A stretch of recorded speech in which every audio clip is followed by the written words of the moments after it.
मध्य प्रदेश के बहुचर्चित nursing college फर्जीवाड़ा मामले में हाईकोर्ट ने सख्त रुख अपनाते हुए अहम आदेश दिए हैं। मामले की सुनवाई के दौरान हाईकोर्ट ने पाया कि जिन अधिकारियों ने जांच में गड़बड़ी की थी उन्हें ही महत्वपूर्ण पदों पर नियुक्त कर दिया गया है।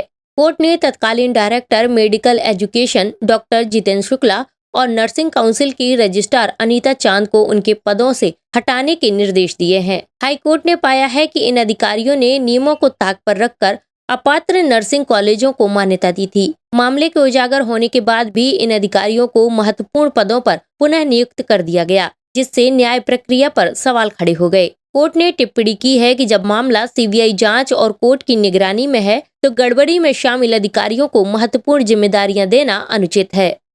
नर्सिंग मामले का आदेश आया है, उसमें हमने जो आवेदन पेश किया था वर्तमान रजिस्ट्रार नर्सिंग काउंसिल की श्रीमती अनीता चांद, उनको हटाने की हमने मांग की थी, क्योंकि सत्र 2021-22 की मान्यता के समय जब वो इंस्पेक्टर थी तो अपात्र कॉलेज को मान्यता उनके द्वारा सुटेबल दर्शाती हुई दिलाई गई थी। बाद में हमने हाईकोर्ट के संज्ञान में ये बात लाई थी तो उस कॉलेज की मान्यता जांच के बाद समाप्त की गई थी।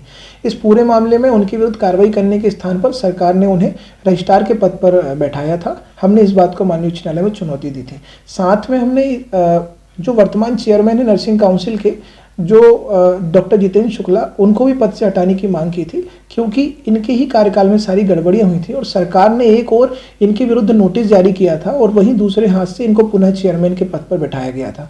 इन दोनों मामलों में आज हाईकोर्ट का आदेश आया है। माननीय उच्च न्यायालय ने इस बात को बहुत गंभीरता से लिए हैं कि चूंकि माननीय उच्च न्यायालय की मॉनिटरिंग में सारी जांच चल रही थी और सीबीआई जैसी एजेंसी इस मामले की कड़ाई से जांच कर रही है, इन परिस्थितियों में जिन अधिकारियों के कार्यकाल में गड़बड़ियां हुई या फिर जिनके विरुद्ध आरोप हैं, वो इस जांच को प्रभावित करने के लिए और उनके विरुद्ध उपलब्ध साक्ष्यों को प्रभावित करने के लिए किसी भी हद तक जा सकते हैं।